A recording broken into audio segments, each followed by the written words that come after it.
Lanjut ya, siap ya. Nanti kita santai, ngobrol aja. Oke. Mungkin dari beberapa kalian ada yang belum mengenal saya ya. Yang pertama, mari kita perkenalan terlebih dahulu. Perkenalkan, nama saya Julita. Saya guru PPKN ya. Sini saya mengampu kelas 10 dan juga kelas 11. Jadi mungkin nanti beberapa dari kalian akan bertemu saya pada saat pembelajaran. Oke. Sebelum itu, saya ingin mengucapkan selamat kepada kalian yang telah terpilih menjadi pengurus OSIS Masa Bakti 2020-2021. Benar? Beri tepuk tangan yang meriah untuk kalian. Sudah siap menjadi pengurus OSIS? Siap ya, bersedia kemarin katanya ya. Ya, nanti siap waktunya kalian harus banyak berkorban. Karena kalau teman-teman kalian belajar, sekolah, pulang bisa tidur ya. Kalau kalian belum bisa, masih banyak hal yang harus kalian kerjakan. Salah satunya seperti tadi yang dikatakan Pak Agus. Misalnya kalian membutuhkan printer, membutuhkan dispenser ya, komputer. Silahkan buat proposal. Sudah tahu caranya? Ada yang tahu, ada yang belum. Yang belum tadi siapa? Ya, kemarin sudah diajari di materi sebelumnya mengenai pembuatan proposal, SPJ. Belum ya. Besok kita belajar sambil berjalan kalau begitu ya. Oke. Ya. Ibu ingin bertanya, selama masa pandemi ini, adakah di antara kalian yang terkena COVID, terdampak COVID? Kalau terkena mungkin tidak, terdampak tidak. Berarti alhamdulillah ya, keluarga sehat. Maksudnya keluarga aman, sehat, lingkungan juga. Ya, karena kalau sekolah kita terdampak COVID, ya enggak? Kalian tidak bisa belajar tatap muka di sekolahnya enggak? Ya kan? Itu terdampak berarti. Nah, sebelum itu saya ingin mengajak kalian untuk refreshing sebentar supaya kita selalu sehat ya. Bisa berdiri?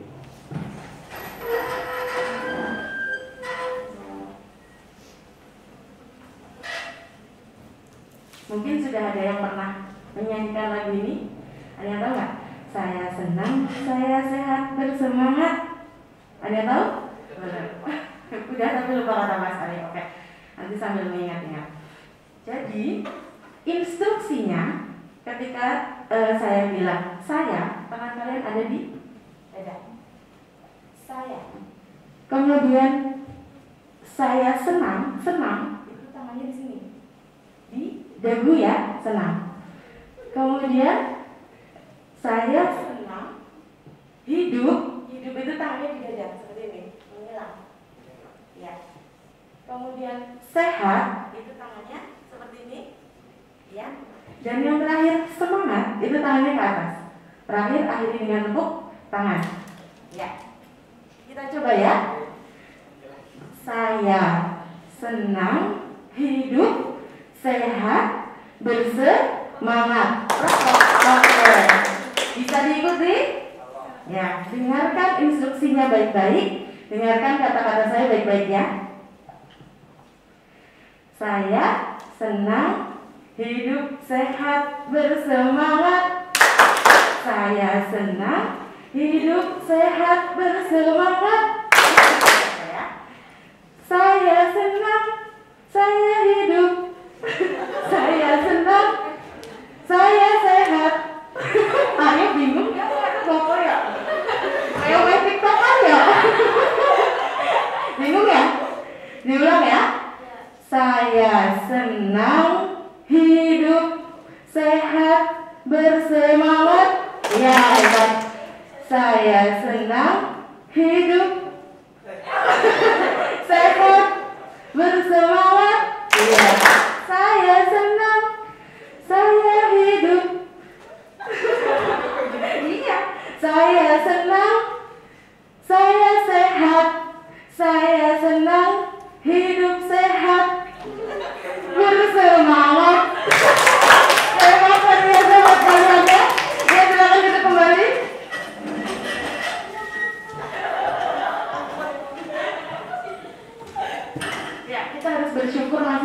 kesehatannya hingga hari ini, karena banyak dari orang-orang di sekitar kita yang terkena COVID, dan alhamdulillah kita masih sehat, masih bisa diberi kesempatan untuk bertemu. Itu yang harus kita syukuri. Jadi kita harus senang, ya. Oke, udah siap untuk materi? Ya.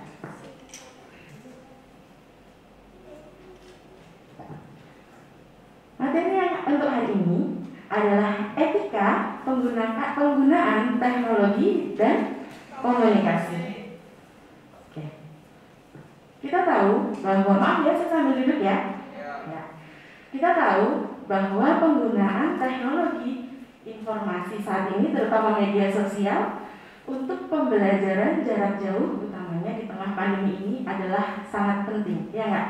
Karena kita tidak bisa tatap muka, maka yang bisa kita lakukan adalah memanfaatkan media sosial untuk berkomunikasi, untuk memberikan pembelajaran juga pada kalian. Sayangnya, kenapa kok kalian jarang aktif ya? Kenapa? Padahal Bapak Ibu Guru sudah memberikan materi ya. Tapi kenapa jarang aktif? Oke. Yang pertama, ada 12 aspek yang perlu kalian perhatikan untuk bijak bersosial media. Yang pertama adalah berbahasa atau menggunakan bahasa dengan santun. Tanpa sadar, kadang kalian itu masih menggunakan bahasa yang tidak baku pada saat bersosial media. Bahkan kadang kalian itu mengumpat, tahu nggak mengumpat itu apa? Ya, bersumpah serapah dan lain-lainnya tanpa kita sadari. Ada yang binatang-binatang keluar ya nggak? Dari yang kaki 4, kaki 2 sampai yang dipleset-plesetkan ya. Nah itu tidak boleh, itu tidak bijak dalam bersosial media. Kita lihat contohnya. Bisa dibaca? Terlihat di situ? Ya. Jadi ini ada chat apa ya? Ya, chat antara guru dengan siswa. Jadi siswa ini bertanya, "Pak, saya mau ikut ekskul musik, bisa?" Ya bisa, boleh, silahkan. Adakah alat musiknya? Nah jawabannya seperti itu sampai yang terakhir.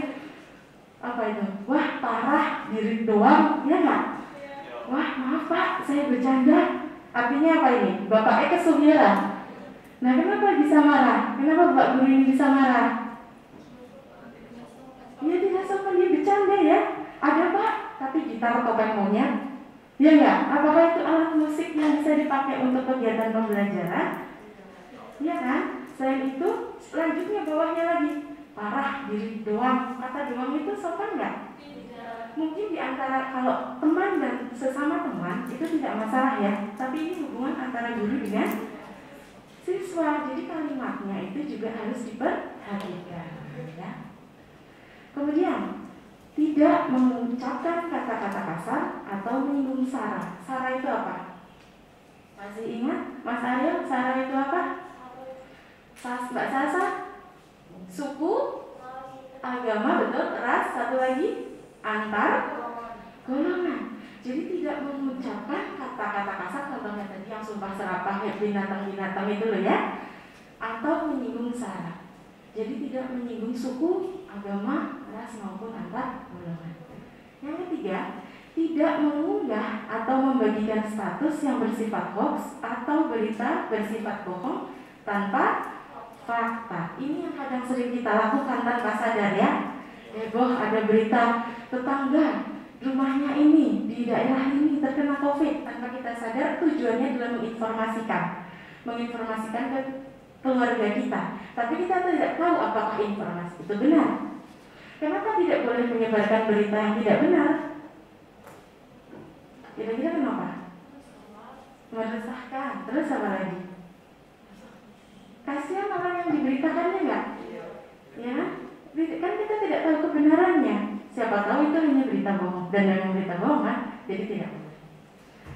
Contohnya ini, ada seorang ibu yang memberikan chat atau pesan kepada anaknya karena dia menerima pesan terkait dengan adanya air sungai yang meninggi, yang semakin tinggi dan kemungkinan akan menyebabkan banjir yang berkepanjangan. Si anak ini pintar, kata siapa Bu?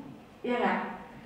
Dan ibu ini hanya mendapatkan informasi itu dari grup. Kemudian anak ini bilang, kan tidak ada sumbernya yang jelas.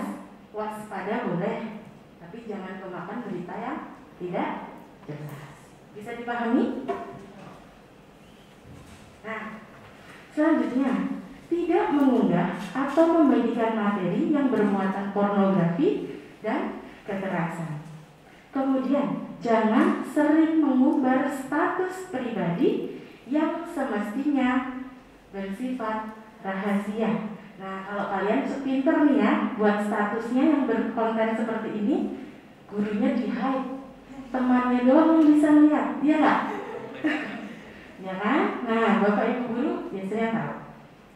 Kemudian, jangan sembarangan mengcopy hasil ciptaan orang lain. Ini tanpa kita sadari sering. Download musik, cari yang tidak berbayar, ya nggak? Yang paling parah, kita kan adalah orang akademisi, orang yang sedang belajar. Kadang kalian itu kan diberikan tugas untuk membuat misalnya proposal, laporan kegiatan, makalah, ya nggak? Tapi kalian tidak menyertakan sumber pustaka dengan baik. Nah ini ya, tulisan orang itu adalah hak cipta. Maksudnya mereka itu punya kewenangan akan tulisan mereka. Hak cipta itu apa? Hak eksklusif yang dimiliki pencipta untuk membagikan informasi ataupun membagikan hasil ciptaannya. Jadi kalau kalian membuat makalah besok, perhatikan daftar pustakanya ya. Walaupun itu dari internet Bu, boleh tulis saja sumbernya. Internet itu alamat linknya apa, gitu ya. Kemudian ingin beropini haruslah berdasarkan fakta. Opini itu apa? Pendapat. Benar. Boleh nggak kita berpendapat di sosial media? Boleh. Berpendapat adalah hak setiap warga negara, ya kan? Boleh. Kita beropini itu boleh, tapi didasarkan pada fakta. Jangan asal berkelakar tanpa berpikir kebenarannya atau membuat isu-isu yang tidak ada kebenarannya, itu tidak bijak. Kemudian jangan bertengkar atau beradu pendapat di sosial media. Kalau artis ini jadi konten ya, beradu pendapat, berkelahi, apa sih namanya, balas-balasan chat, balas-balasan Instagram itu ya, bikin story-story yang saling menjatuhkan satu sama lain. Kalau artis ini jadi konten, dapat uang mereka. Tapi kalau kita yang bertengkar di sosial media, nah masalah, nggak masalah ya. Kemudian memperhatikan kerahasiaan informasi pribadi yang penting. Apa saja informasi pribadi itu? Bisa kasih contoh? Keluarga, ya. Biasanya kita itu senang upload apa kalau berkaitan dengan hal itu? Foto keluarga kadang ya. Foto anak kecil. Kalau beberapa orang yang sadar akan bahayanya itu, mereka biasanya akan memberi stiker pada foto orang-orang tersebut ya. Orang-orang yang tidak seharusnya atau tidak berkenan untuk ada di sosial media kita, biasanya kita kasih stiker. Tapi kadang tidak semua orang seperti itu, asal upload aja. Yang bahaya, tanpa kita sadar kita traveling ya. Kita traveling naik kereta, nggak pernah naik kereta terus naik kereta, dapat tiket, dapat namanya boarding pass. Kita foto itu boarding passnya, ada nama kita, ada nomor KTP kita, ada tujuan kita, ada nomor kita, ada kode booking dan lain-lain. Itu informasi pribadi saja. Apalagi nanti kalau keluar negeri, tiket pesawat, paspor kalian foto, itu informasi loh ya. Kalau kalian saking senangnya nih pengen upload itu boleh nggak? Boleh, itu hak kalian, itu kalian yang ambil foto kok. Alangkah baiknya di blur, pinter, di blur informasi pentingnya. Misalnya apa? Kode bookingnya, misalnya nomor KTP-nya, nomor paspornya, ya. Jadi tunjukkan apa? Ya nggak? Hanya nama nih atau tujuan negaranya, kan nggak apa-apa. Oke? Selanjutnya, tidak mengeluhkan mengenai tugas guru dan orang lain. Nah ini sering nggak gibah guru nih? Waduh, tugasnya PKN angel banget. Alah, bujul gampang rasa digarap. Alah, nyontek di sama si wes. Ya nggak? Sering kan? Iya. Menggibah apa ya, bahasanya gibah lah ya. Mengeluhkan tugas guru dan orang lain. Ini juga tidak bijak. Kemudian jangan terpancing oleh komentar provokatif, komentar yang menghasut, ya, menghasut misalnya sedang menjelek-jelekan seseorang, dan kita terprovokasi kemudian kita ikut. Itu jangan sampai terprovokasi. Kemudian mengetahui kapan harus berhenti berdebat. Jadi ketika kita terlanjur berdebat di sosial media, harus tahu kapan harus berhentinya. Lebih baik dan tidak usah berdebat di sosial media, gitu ya. Oke. Ini materi tentang 12 hal yang harus kalian pahami dalam bersosial media. Dari 12 hal ini sebelumnya ada yang mau ditanyakan? Bisa diikuti ya. Ini anjuran, jadi himbauan, silahkan itu. Selanjutnya ini yang penting berkaitan dengan kegiatan kalian nanti di OSIS. Bijak dalam membuat broadcast pesan. Ada yang tugasnya membuat broadcast pesan nanti di OSIS? Membuat broadcast pesan, biasanya kan ada pesan yang harus disampaikan ke teman-teman. Biasanya ada kan? Ada yang bertugas di situ? Kalau itu bukan perorangan sebelum, jadi kita ganti-ganti perorangan. Oh, oke, bagus. Nah, ada beberapa hal yang harus kalian perhatikan nanti dalam membuat broadcast pesan. Yang pertama, baca baik-baik sumber atau perintahnya. Biasanya nanti kalian akan dapat informasi dari pembina OSIS atau K3, ya. Mas Aryo, tolong dibuatkan broadcast untuk kelas 10, 11, 12 terkait hal ini misalnya. Ya enggak? Baca baik-baik perintahnya, kapan waktunya, tanggalnya, ya kan? Isi pesannya apa, udah dibaca. Yang kedua, baca berulang kali apa yang akan kalian tuliskan. Jadi dibaca lagi. Udah jadi nih ya, apa yang namanya? Template-nya, maksudnya apa yang akan kita bagikan itu udah jadi. Kita baca lagi. Yang ketiga, minta saran orang lain untuk mengecek pesannya. Bagus itu tadi kata Mas Aryo, tidak satu orang tapi beberapa orang ya, bergantian. Lebih baik lagi nanti setelah buat, tolong dong dicek, namanya ada editor. Jadi tolong dong dicek ada yang salah nggak, ada yang kurang tepat nggak kalimatnya, ada yang salah nggak tanggalnya. Itu pentingnya. Dan yang terakhir, konsultasikan kepada pembina. Kalian dapat perintah, sudah kalian kerjakan. Sebelum kalian share, tahap akhirnya adalah konsultasikan lagi kepada pembina. Begini Pak, bagaimana, mohon koreksinya. Kalau ada kata sudah baik, silahkan kalian bagikan. Bisa dipahami? Ya. Ini contohnya, karena tidak ada koordinasi atau karena tidak ada editornya. Tulisannya harusnya apa itu? Iya, cuma salah satu kata ya. Butuh uang buat lebaran. Karena saltik atau salah ketik, tulisan yang tersebar ini koran gak ya? Jadinya apa? Butuh uang buta lebaran, ya kan? Ada lagi nih yang salah apa kira-kira? Iya, slogan harusnya apa? Nah, jangan sampai terjadi nanti ya di OSIS SMK Negeri 1 Gombong ya. Dalam membuat broadcast ada yang salah seperti ini, karpel lockdown nulisnya slowdown ya. Oke, bisa dilanjutkan?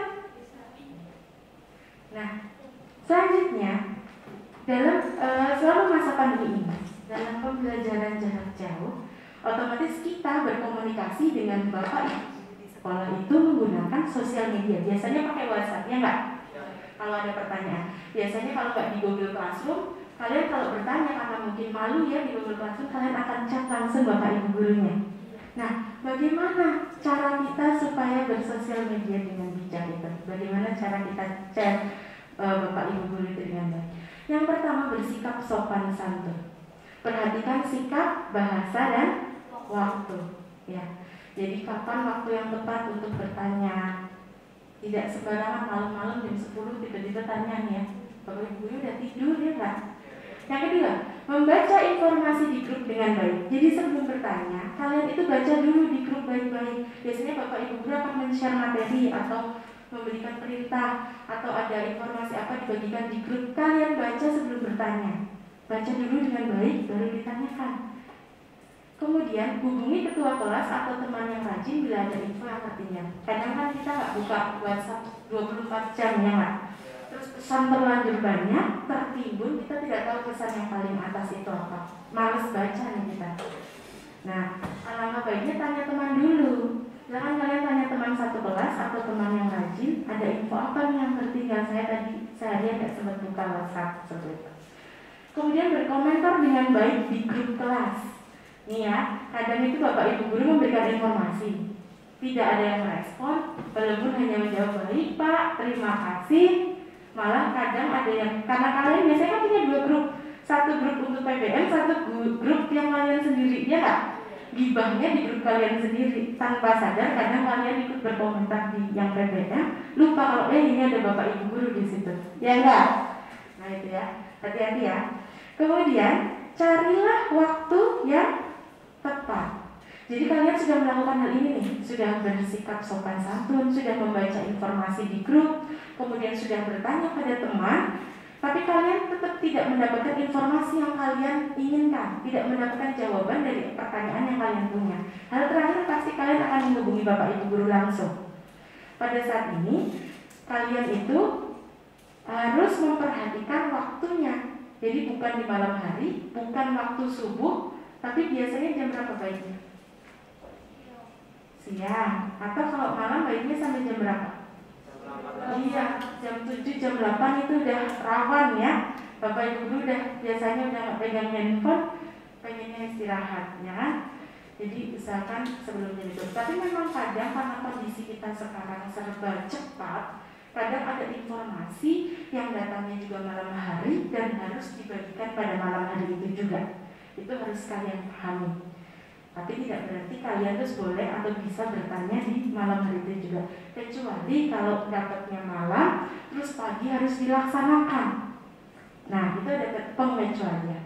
Nanti Ibu akan ajari bagaimana cara berkirim pesan yang baik kepada Bapak Ibu guru. Bagaimana etikanya?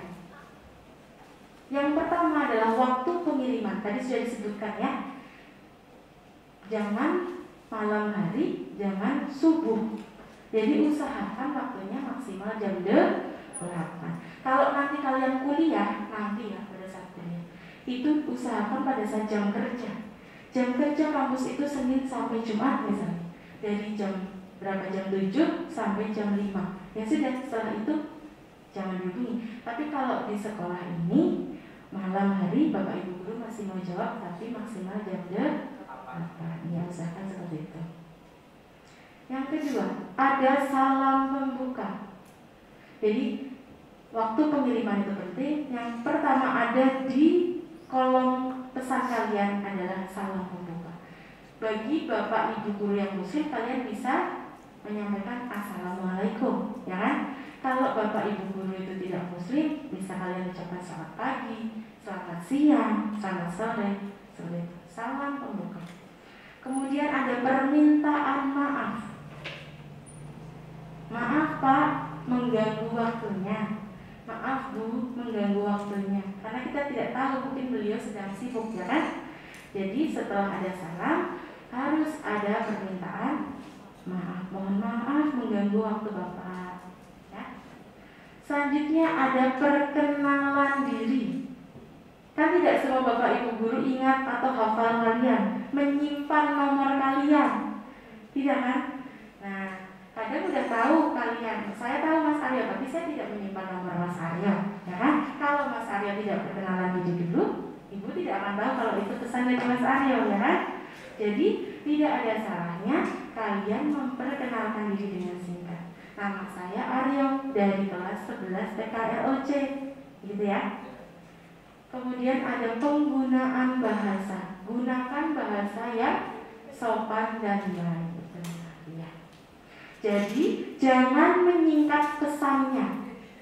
SY, AK, AKI, I, ya kan? Untuk aku itu loh maksudnya, saya.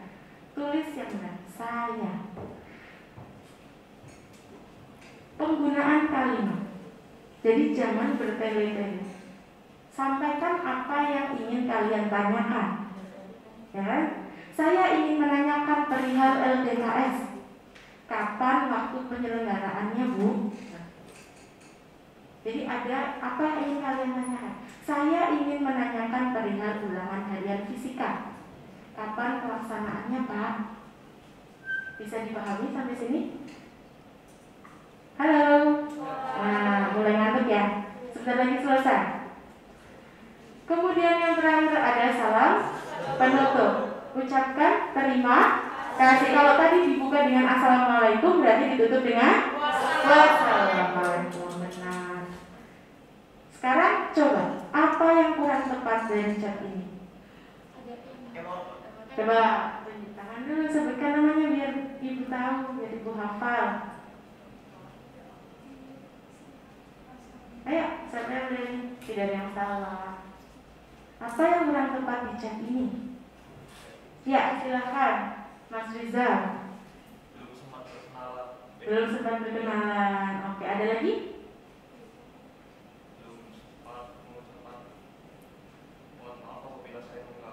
Betul, terus?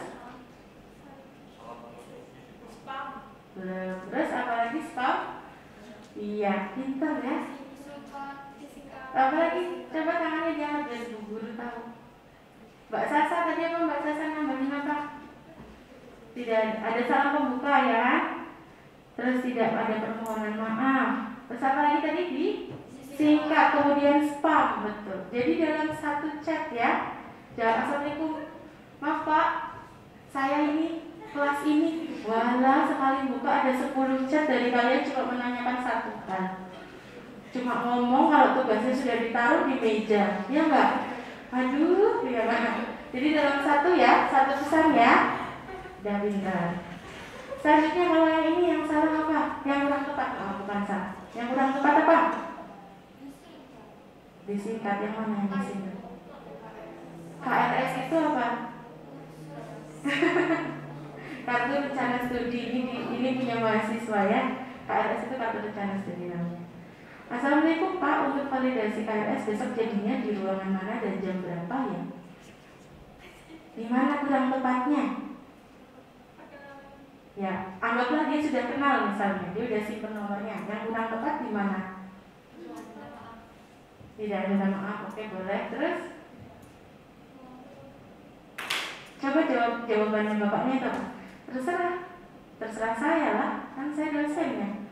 Berarti apa? Yang kurang tepat di situ. Besok, dikata besok.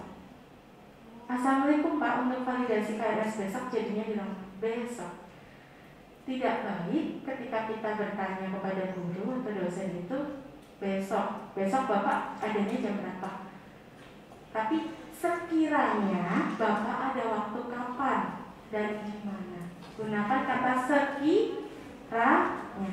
Assalamualaikum Pak, untuk validasi KRS sekiranya jadinya di ruang mana dan kapan ya? Itu bisa sebentar. Bisa dipahami? Lanjut ya. Nih, apa yang kurang tepat?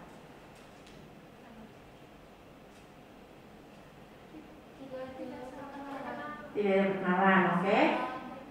Tidak ada salam, lalu?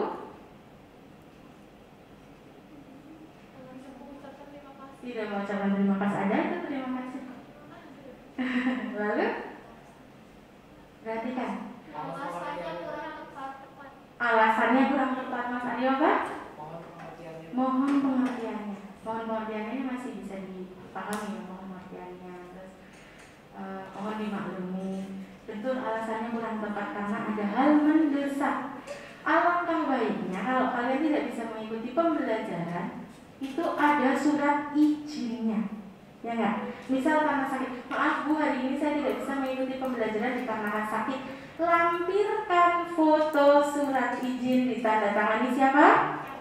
Orang tua dan RT kalau pada saat pembelajaran tatap muka ya, karena ini online, orang tua masih bisa dimaklumi. Setidaknya ada itu. Jadi pada saat menyampaikan izin, sampaikan juga suratnya. Walaupun ini hanya online, tidak berarti terus pakai chat WA tertanda orang tua. Tidak. Orang tua tulis tangan, fotolah, kemudian kalian lampirkan bersama surat izin kalian. Gitu ya. Ini memang karena ada hal mendesak. Ya urusanmu, hal mendesak apa? Kalau tidak bisa karena izin, hal mendesak orang tua sakit misalnya harus merawat, itu bisa dimaklumi, ya enggak? Alasannya yang tepat, kemudian berikan surat izinnya. Ya, mungkin itu saja apa yang dapat saya sampaikan. Selesai ya, cepet ya. Habis ini materinya masih satu lagi ya enggak? Sebelum selesai mari kita refreshing lagi ya. Ayo berdiri. Kita akan belajar berhitung. Udah pinter lah ya, hitung 1 sampai 6. Kita gunakan tangan kiri dan kita gunakan tangan kanan. Hitungan 1, tangan kiri tangan ke atas. Hitungan 2, tangan kiri ke bawah. Hitungan 3, tangan kiri ke atas lagi. Hitungan 4 ke bawah. 5 ke atas, 6 ke bawah. Bisa diikuti? Coba, untuk yang tangan kiri dulu. Ibu akan berhitung, silakan kalian gerakan tangan kirinya. 1, 2, 3, 4, 5, 6. Oke, bagus. Sekarang tangan kanannya. Agak sedikit berbeda. Kalau tangan kiri hanya 2 gerakan, naik dan turun. Sekarang tangan kanan, hitungan 1 ke atas, hitungan 2 ke depan, hitungan 3 ke bawah, 4 ke atas, 5 ke depan, 6 ke bawah. Bisa diikuti? Yuk yang tangan kanan. 1, 2, 3, 4, 5, 6. Nah, saiki sing angel. Tangan kanan dan tangan kiri bersamaan. Ayo dicoba ya. Ingat tangan kiri tadi hanya gerakannya ke atas dan ke bawah. Oke. Bisa dimulai? 1, 2. Mulai salah ya. 3, 4, 5. Berarti kurang fokus ya. 6. Oke, diulang ya. Lebih fokus lagi. Tangan kanan 3 gerakan ya. Tangan kiri 2 gerakan. Harus fokus biar seger habis ini selesai. Yuk diulang. 1, 2, 3, 4, 5, 6. Oke, beri tepuk tangan dari yang sekalian. Cepat ya, hanya berapa? 40 menit. Oke. Terakhir, ibu ingin menyampaikan, silakan duduk kembali. Boleh?